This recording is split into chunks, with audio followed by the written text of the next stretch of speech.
Hello, everyone. Thank you for joining us today. I'm going to give it about one more minute here, and then we're going to get started.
All right, it is 12 here, so we're going to get started. Hello, everyone.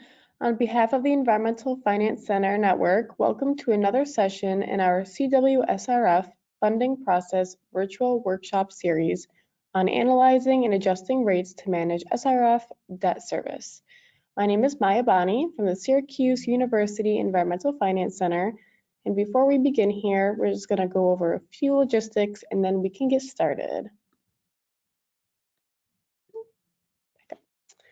During the webinar today, everyone will be kept on mute to ensure audio quality. If you have a question, please type it into the GoToWebinar questions dialog box anytime throughout the session. We will be saving your questions for facilitated Q&A session at the end of the presentation, as well as answering any questions throughout. After the webinar, you will receive a follow-up email that includes a link to the recording and any other information you may need. You can also download the slides from today in the Handouts tab in your GoToWebinar control panel.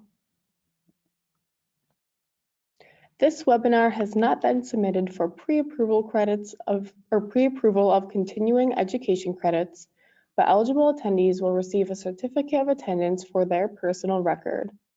To receive a certificate for this session, you must attend for the entire session and register and attend individually using your real name and unique email address. We do not accept group viewing credit. Certificates will be sent via email within 30 days of this webinar date.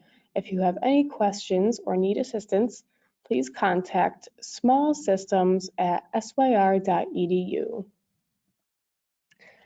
Now, for just a little bit about us, the Environmental Finance Center Network provides training and technical assistance to small water, wastewater, and decentralized systems in all U.S. states and territories through our building technical, managerial, and finance capacity programs. If your community or utility needs assistance with drinking water or wastewater system management, please feel free to contact us through our request form, which I will be sharing shortly in the chat.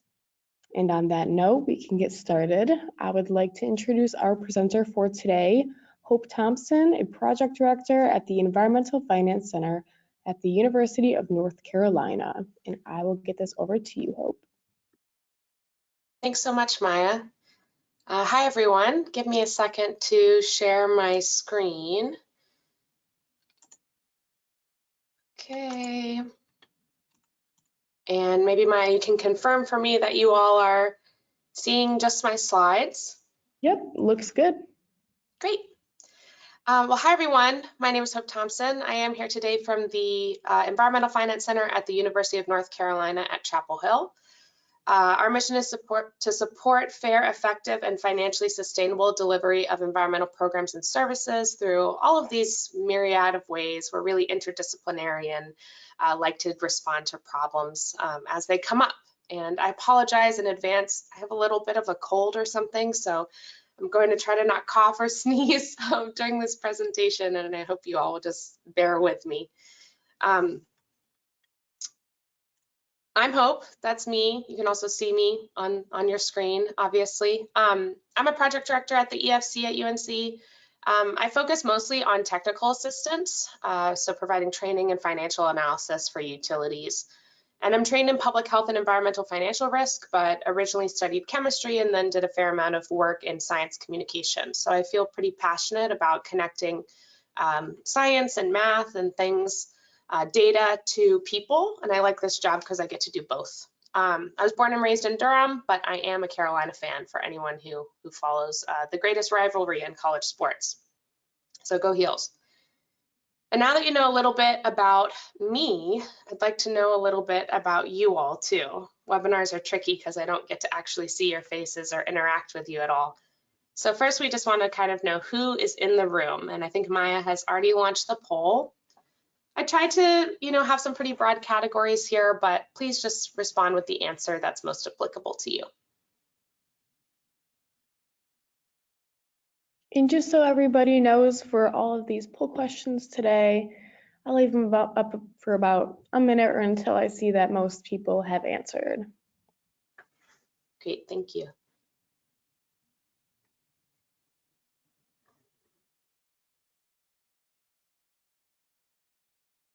This is where I always feel like the Jeopardy music should play.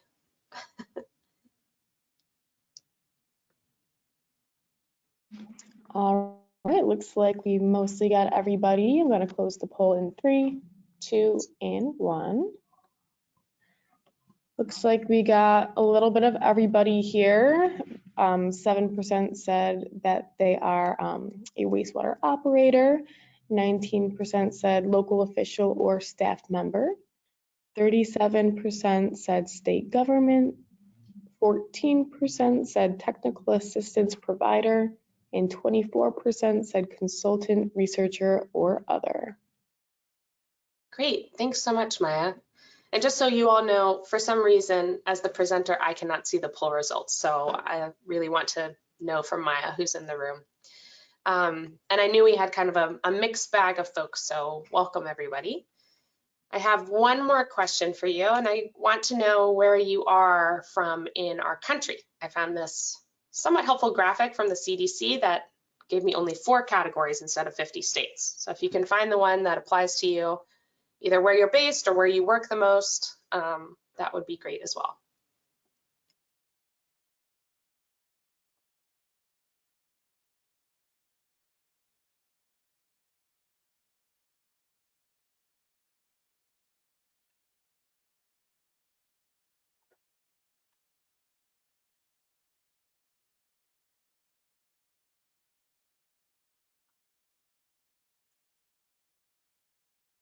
All right, closing the poll in 3, 2, and 1.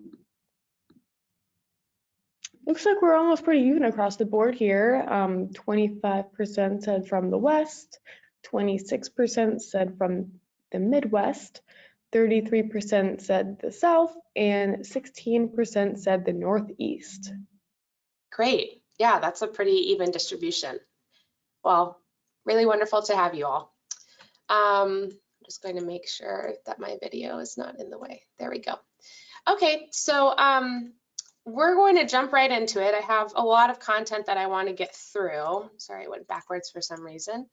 And like Maya said, this is part of a series. So some of this might be review or might kind of overlap with some of the other webinars, depending on if you've been able to make all of them. But I think some of it will be new too.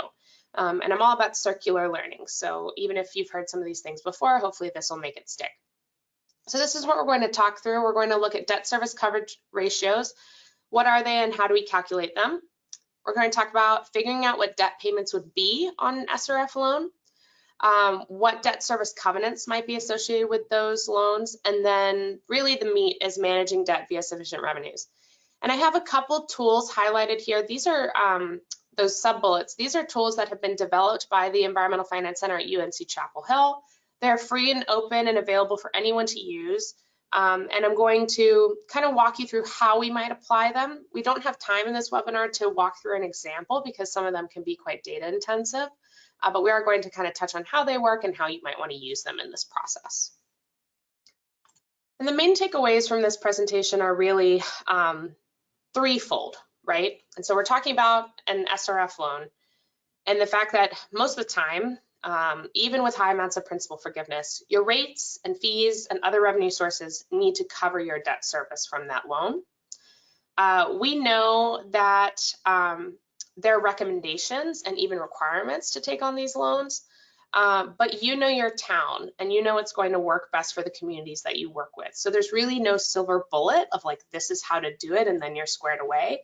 Your solution is going to be unique. And luckily, point number 3, there are tools to help you kind of figure this out and figure out what's going to be the bespoke and unique solution for your community. So when we're thinking about managing debt service, there's a couple of steps to the process, right? So first we need to figure out what project do we want to fund and finance, and how much money are we going to ask for? That's step number 1. Then we want to calculate our estimated loan amount and our payments over time. And for most of this presentation, I'm going to ignore principal forgiveness. Even if you think your community is eligible for principal forgiveness, it may be helpful to think about the loan without it, kind of as a worst case scenario, and then assume that your loan payments would just decrease if you did qualify. So I'm not going to really talk about principal forgiveness today. Next, you need to calculate your debt service coverage ratio and what kind of revenues you need to make that coverage ratio match the associated debt covenants or debt agreements that would come with the loan. And once you have that revenue target, you'll examine your rates and their impact on your community. So here I'm mostly going to talk about affordability, but you might have other priorities in your community as well, such as fostering business-friendly practices or promoting water conservation. And so that can be part of that rate examination too.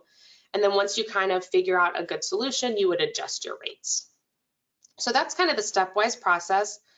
The step I cannot help you with is determining money for your infrastructure project. So I'm not an engineer and I can't give you those costs. But once you have those costs, once you know the priority project and you have the costs, these next pieces I can help with. So we have another poll.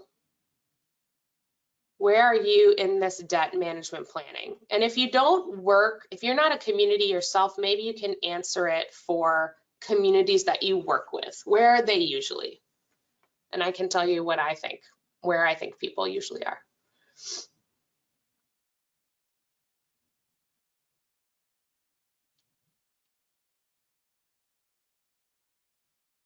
I think Maya opened the poll, so we'll just wait for some of the results to come in.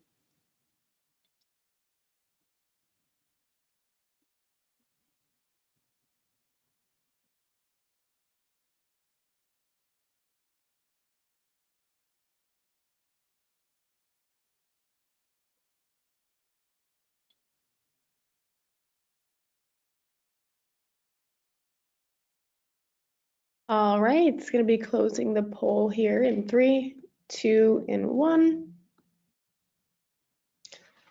All right. So the winner here, where are you? 45% said examining rates and affordability or adjusting rates. Okay. And then 22% said determining money or funding for infrastructure projects. And then split equally 16% and 16% said calculating estimated loan amounts and calculating debt service coverage ratio and needed revenues. Great, thank you, Maya. And thank you everyone for answering that. That's really awesome to hear that some of you are in step D, examining rates and affordability, because that kind of means you already have a sense of what you need to do and where you are financially and maybe looking at avenues to getting there.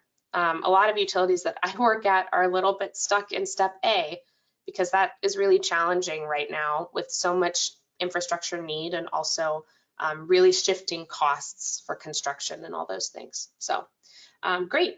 So we'll move along. And we're going to start with step B, right? Calculating estimated loan amount and payments. So some of you might be familiar with these equations. This is how you're going to find your annual loan payment for a subsidized loan or really any loan. And it takes, you know, we have the traditional formula. We also have input to Excel. I know for some people, like this kind of math just kind of makes their brain explode. And some people really don't like Excel either. But you do need, we're trying to calculate your payment. We want to see we need the present value. So what's the amount of the loan that you're requesting? What's the interest rate? Yes. Can you switch back to the previous slide and then forward? It seems like it's stuck on the poll for some reason. I can see it on your screen. Do you mind just switching slides and seeing if that gets rid of it? If not, I'll just make myself the presenter and then switch it back to you if it doesn't. Okay, I just switched back to the poll and then I'm switching forward again. Yeah, it didn't seem to work, so I'm just going to make myself the presenter really, really quick and then switch it right back to you. Is that okay? Sure.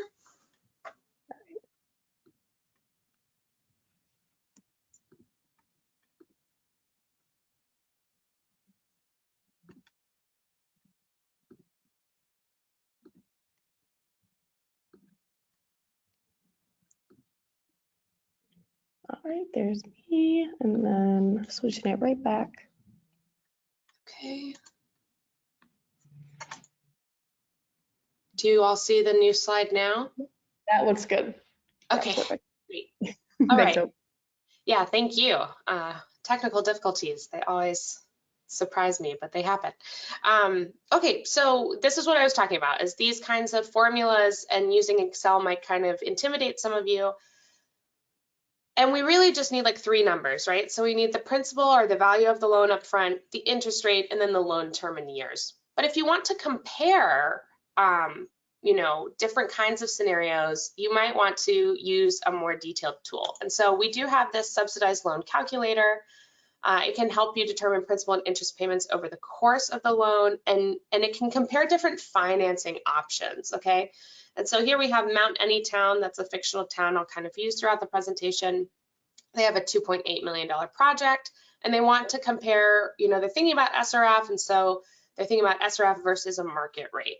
And the market rates I know can be all over the place, so I apologize if those are unrealistic to some of you in the audience. But basically we need a couple inputs. So we need the estimated project cost, subsidized interest rate, the market interest rate, the loan term in years, principal forgiveness amount, if you know what you can anticipate. Again, I'm going to assume it's 0 for now.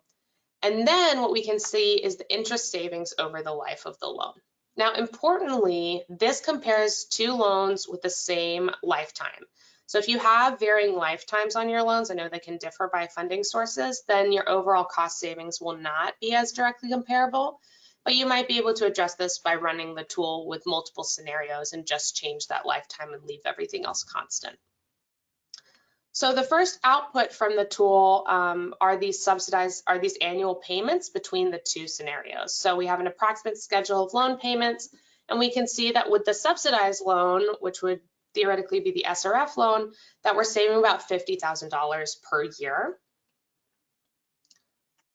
On the third page, then we're comparing the overall subsidy over the lifetime of the loan. And so we're comparing what we're saving in real dollars. So this is accounting for inflation. And so this is a bit more of a relevant value than the nominal subsidy. But we can see that with our subsidized loan over the lifetime of this loan, we're saving over over 1 million in real dollars. Okay, so hopefully that's somewhat helpful for folks who are in that phase.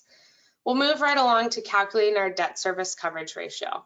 So basically, this is a key performance indicator that we look at a lot of times for utilities, and it tells us, do we have enough revenue to take on a loan?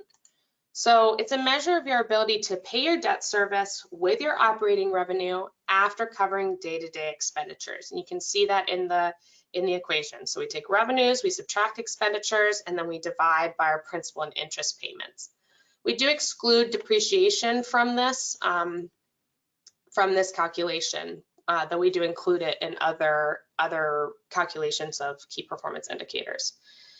This information should be in your comprehensive annual audit report, your financial audit. So you can look at your statement of revenues, expenses, and also your statement of cash flows. And you just need to find these numbers.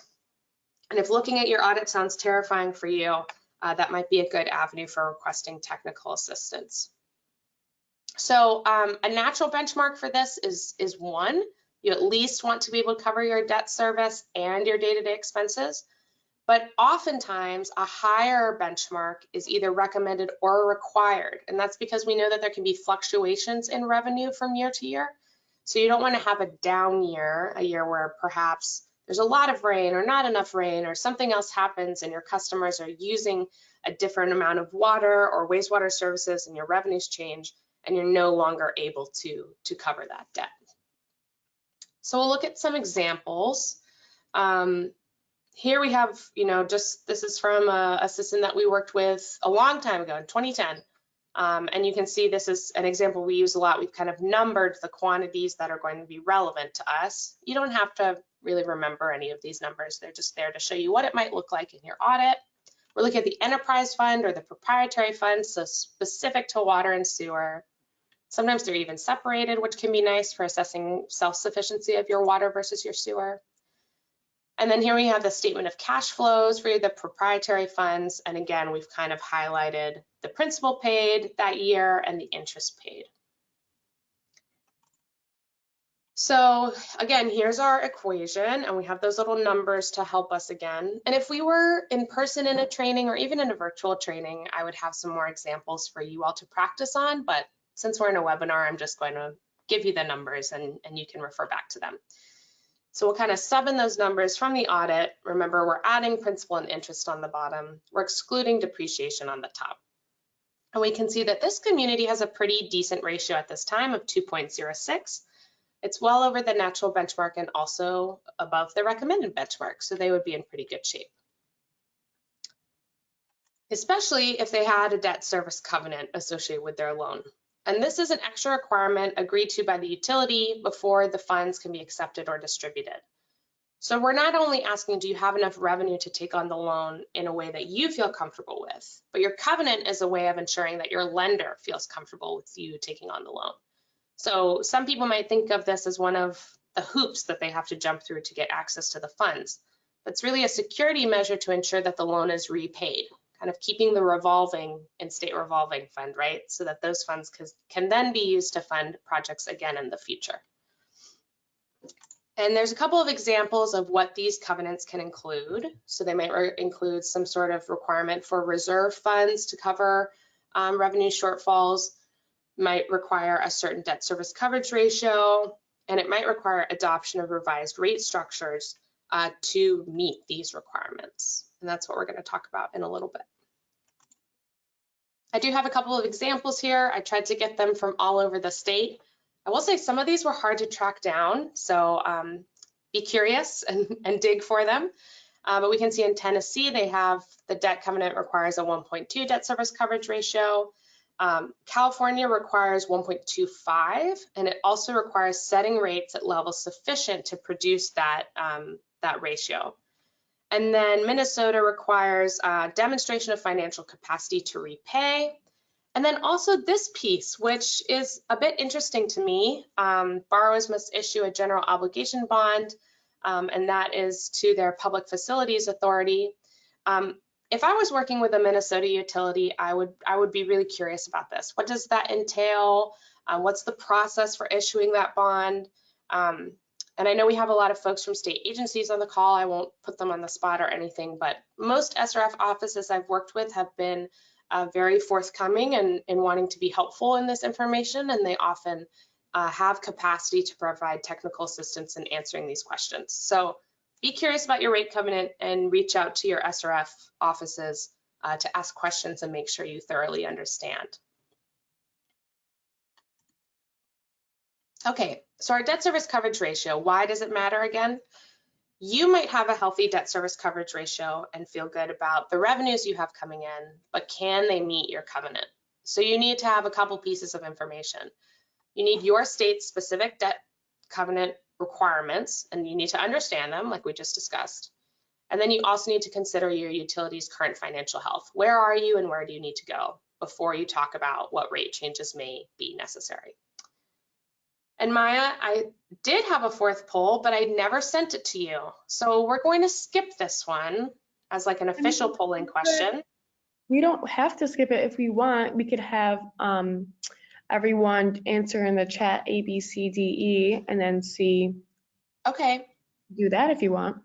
sure. Why not? If people are comfortable, because I know answering the chat won't be as anonymous. So if you're comfortable answering, why don't you just put that into the chat?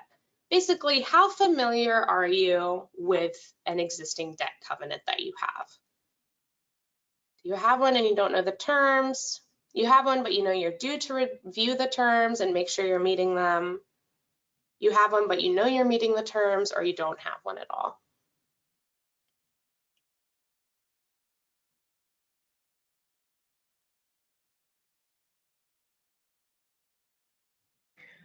So far, I'm seeing a lot of B's and a lot of E's. A lot of B's. Okay, great. So people have them, but maybe this is kind of jogging their memory that they should review the terms. And that's really important, right? Because not being able to repay your debt and not meeting those terms might mean that you're going to be less eligible for funding in the future. So that's something to keep in mind. Great, I'm glad we could kind of do that one off the cuff. Thanks, Maya, that's on me. All right, I'll kind of move forward. So now that we have, we know that we have to, from our debt service covenant, meet this 1.2 benchmark. We have calculated our annual payments that we're going to anticipate for Mount Anytown. We're going to recalculate our debt service coverage ratio and see how we stack up. And you can see pretty quickly that this town, now they're in rough shape. They're at 0.47. They're not going to be able to cover this amount of a debt payment with their current revenues. And also just a quick note, if this is interesting to you, kind of assessing your KPIs, your key performance indicators at the utility, we have a general financial health checkup tool as well that kind of looks into all of these pieces. So looking at operating ratio as well, days cash on hand, that kind of thing. That's on our website. Okay, so we know that we're falling short and we need to get to 1.2. So what we can do is solve for our revenue target, that big red X. I'm not going to make you do the algebra, but it is spelled out here if you want to do it.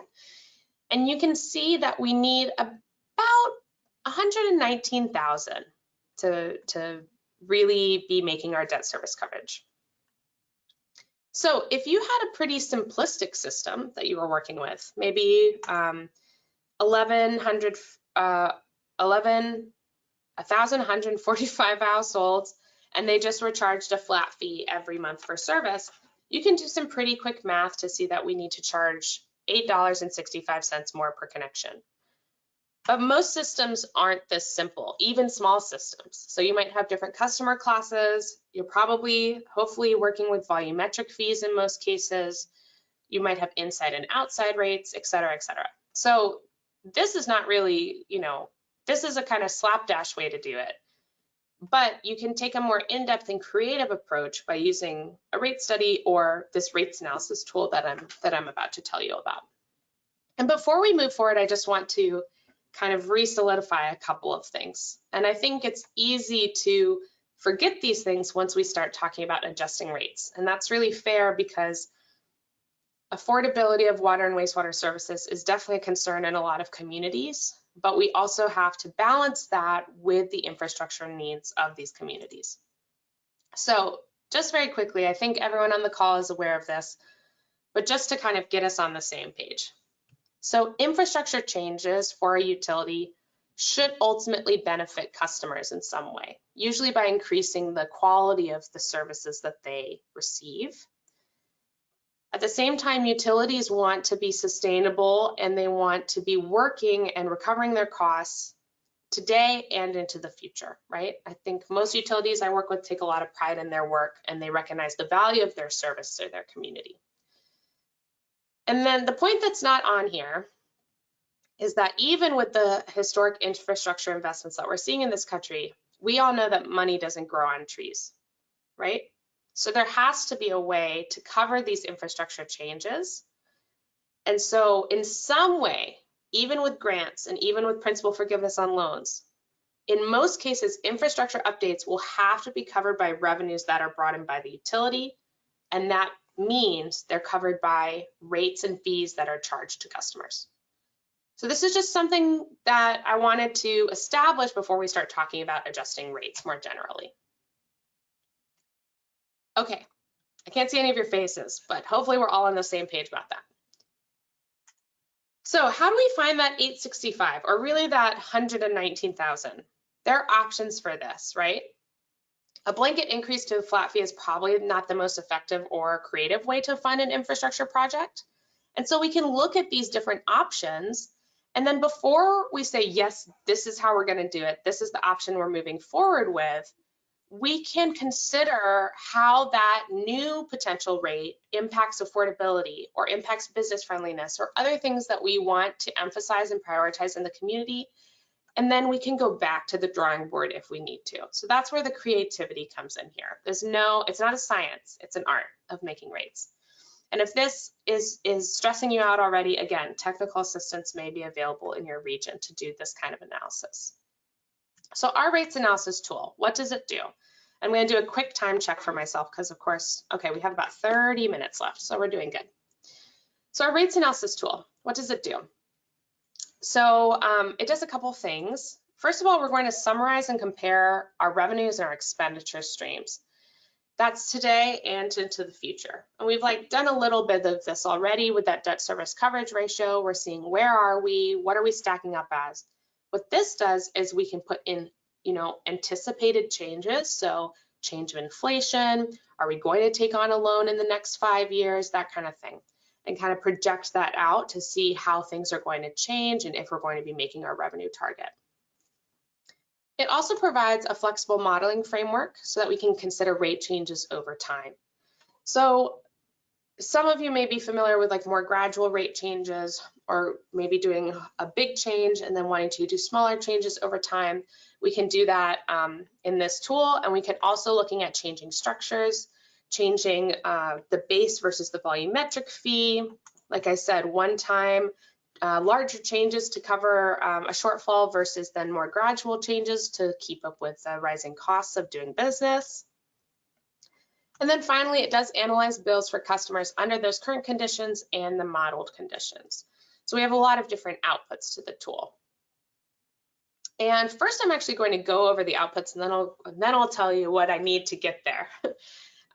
So the first thing we're going to look at is cost recovery. And so we have this bar graph. There's a couple of things going on, but basically we have our fiscal years down at the bottom, and this would change now, right? This would project further forward now that we're in 2023.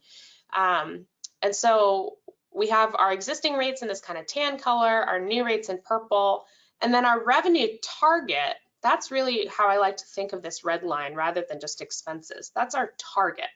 And there's some art involved, that creativity, to get the purple line to meet the red line. We already know that the tan line isn't getting there. So how do we make the purple line get there? And is it okay to get there not until 2025? Or do we need to get there next year? And so you can see that as we project it forward, then we do anticipate that we'll eventually get there. But again, the utility needs to assess if that's okay.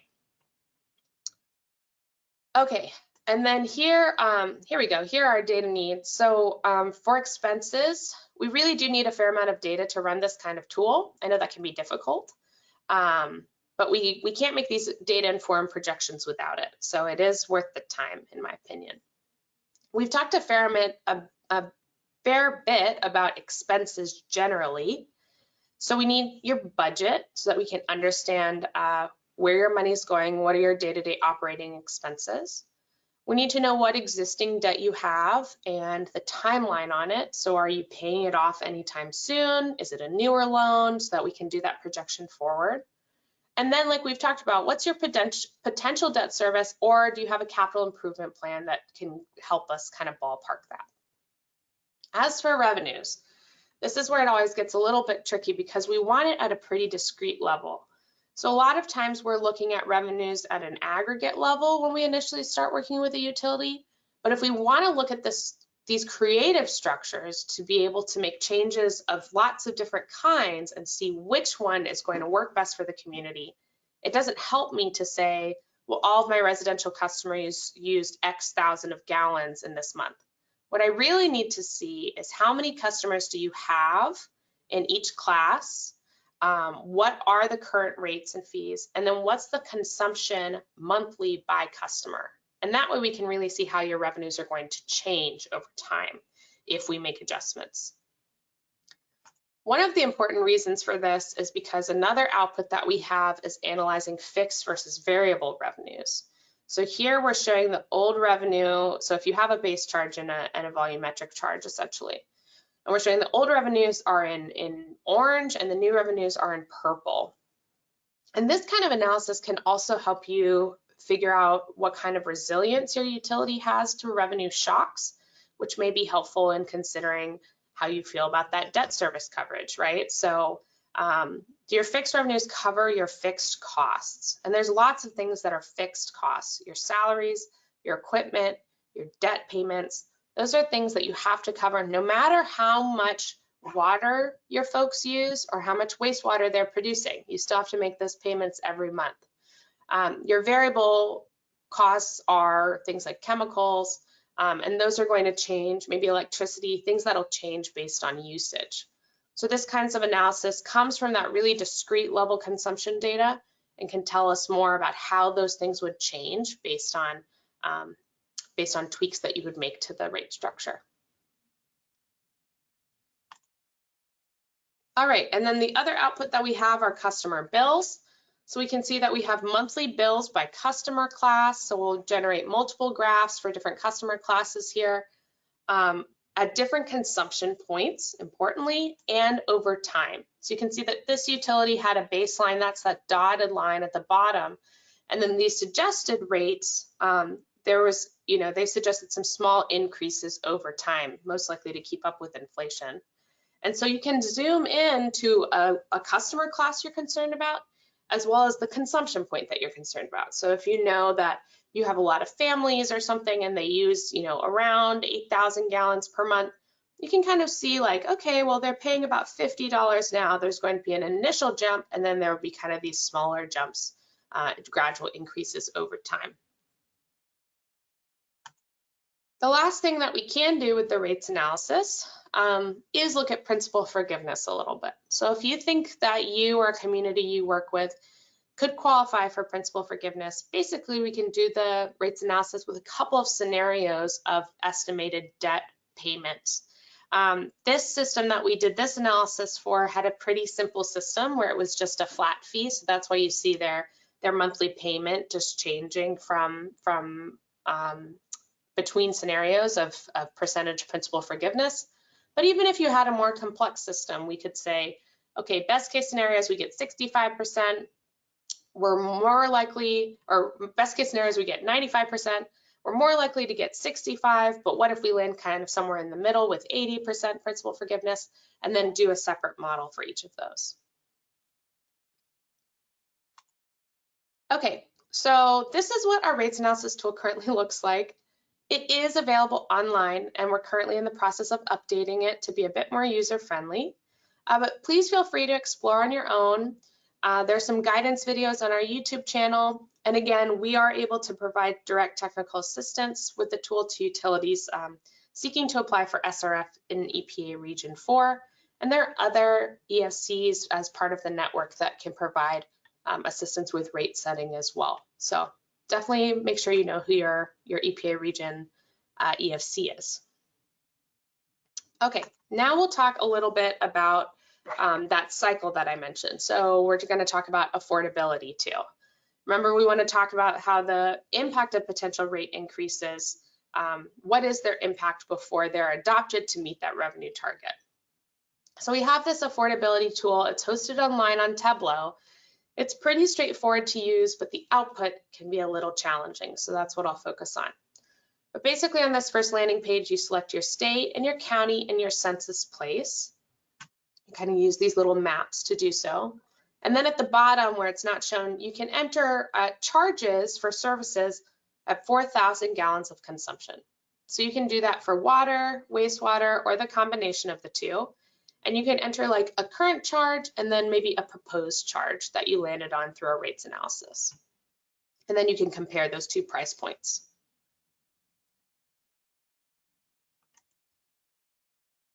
So this is the first page of outputs from the tool. It's just comparing census information between your census place that you selected and the state at large.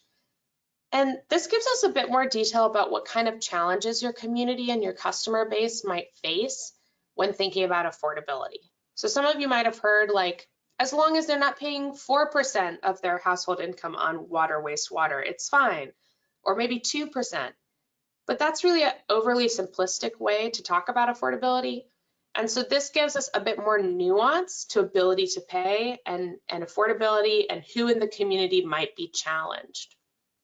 Often I find that people aren't surprised by this data at all, but it does kind of give them, you know, a backup to what they kind of already know about their community. Oh yeah, we have a lot of impoverished people, or we have a problem with unemployment here as compared to the rest of the state. We might know who's on supplemental income, that kind of thing. We have folks on a fixed income. So it just kind of frames the conversation helpfully. And then we get to the analysis of the rates. So here we have affordability for Mount Anytown, looking at these different kinds of price points that we've considered to cover our debt service. And there's a couple of parts to this. So first I'll focus on this kind of green polygon. So that's the right-hand axis. And this is telling us, what does our population in the census place look like by income group? So you can see on the bottom, we have these different buckets of income. And this polygon is kind of telling us we don't have a lot of high income folks. It peaks around 35,000 to 50,000. And then we have a fair amount of people under that 35,000 mark as well. So we have, you know, sometimes this graph will look quite different. It can be a bell curve. It can be kind of squiggly. It's going to look different for every community. And then with the bars, we're saying what percentage would the rate price point that you've put in, so with their bill price point fit in, what percentage annually are they spending on bills? And so that's what that little number means. 4.9% for our lowest, most income tier, and more around 0.3% for our highest income tier. Now the red and the blue doesn't really mean anything other than the red calls your attention to our 3 lowest income buckets, okay? And if I was going to be doing this analysis for Mount Anytown or with Mount Anytown, I'd be a little bit concerned about this, because this is telling me that about 1 in 5 people, we have almost 20% of folks are in this lowest income bucket, are paying about 5% already on their water and wastewater services. So this could be a motivation to consider an alternative rate structure or more creative solution, or perhaps a customer assistance program. Or if you're looking at principal forgiveness, what do you need to do to ensure that you're getting those higher levels of principal forgiveness? Are there any avenues or actions that you can take as a community? And again, this kind of gets back to this cycle of analyzing rates, considering their impact, and then going back and analyzing them again. Okay, so let's say that you figured all that out, you're in the rates analysis process, and you want to make sure that all your boxes are checked. So what else do you need to consider? One is the utility ready for this infrastructure, for managing the construction project? Another is, what kind of outreach or education do you need around these potential rate increases? Let's say you know they need to happen. How can you make this a positive and smooth process for your community?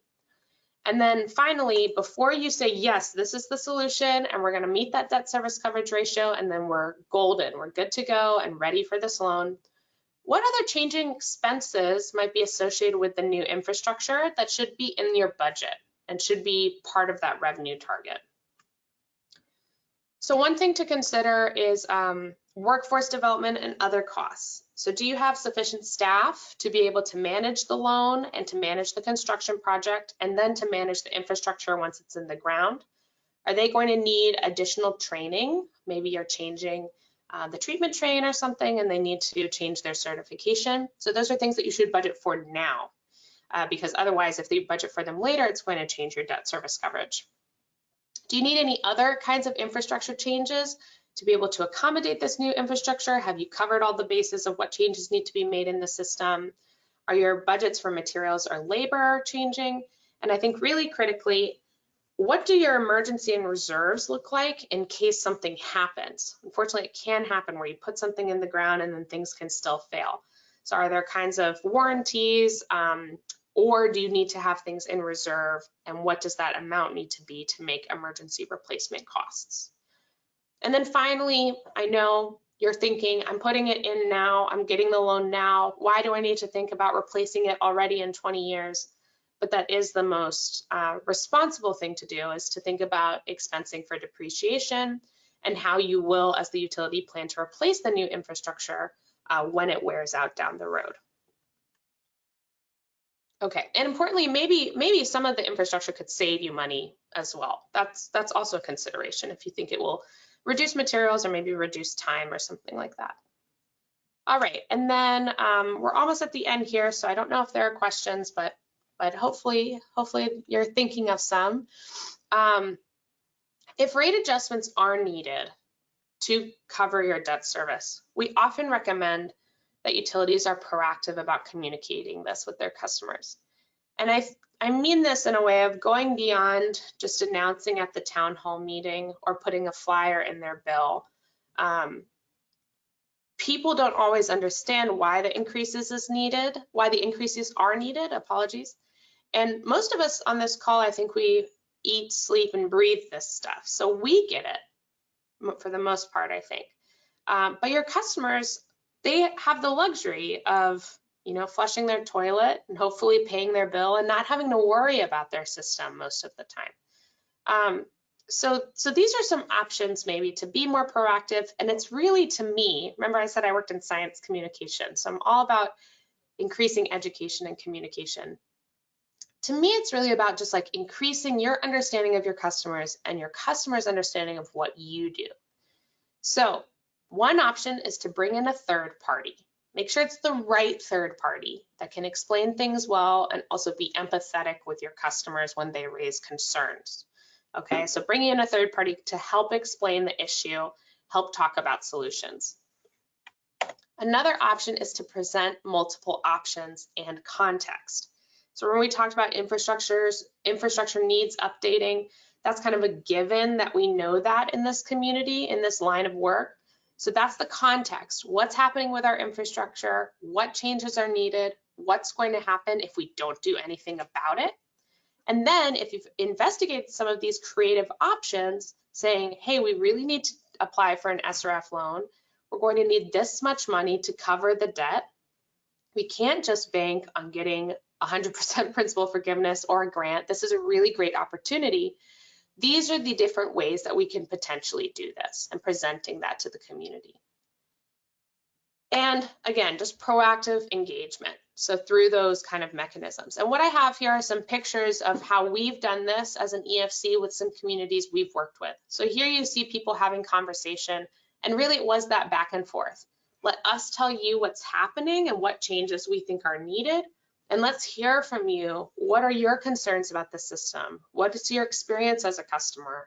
And what kinds of concerns or hesitations do you have about the proposed changes? And really all of this gets at the fact that change is cyclical within utilities, and that's okay. But it's really important to have good processes in place to support this cycle. I know that sometimes there's difficulties, especially when we're discussing infrastructure changes and rate adjustments between the staff and the board and the customers, because everyone kind of has a different understanding and different priorities. But this partnership and this cycle is really essential, and boards and decision makers really need to understand the staff and be able to be that bridge between the customers and the staff. That's not saying they should micromanage in any way, but just that understanding and talking about these issues and talking about the options is really vital to making decisions for the community's best interest. Okay, so here are, this is kind of the flow of if you were going to say, hey, Hope, I really need help with my utility. This is something that we might kind of investigate together. And you can see that there are these arrows going forward.